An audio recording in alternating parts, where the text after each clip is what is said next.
பாவம் இல்லாமல் உற்பவித்தவர், அமல உற்பவி என்று திரு அவை அறிவிக்கிறது. அன்புக்குரியவர்களே, இந்த திருவிழா 2 செய்திகளை நமக்கு தந்து கொண்டே இருக்கிறது. முதல் செய்தி, லூர்து நகர் இன்றைக்கும் நலமளிக்கும் ஒரு மிகப்பெரிய இடமாக இருக்கிறது.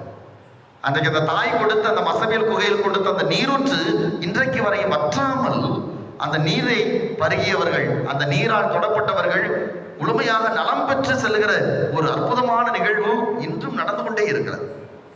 எனவேதான் இன்றைக்கு அகில உலகமே இந்த நாளை உலக நோயாளர் நாளாக அறிவித்திருக்கிறது.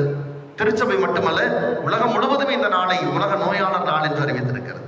ஏனென்றால் நோயற்ற அத்தனை பேருமே அந்த குகைக்கு செல்லுகிற போது, லூர்து நகருக்கு செல்லுகிற போது நலம் பெற்றுக் கொள்கிறார்கள். அங்கு நடக்கிற நற்கரணை ஆசிரியர்களை பங்கெடுக்கிற போது தீபம் ஏந்தியவர்களாக, ஒளியை ஏந்தியவர்களாக அவர்கள் அந்த பவனியில் பங்கெடுக்கிற போது மிகப்பெரிய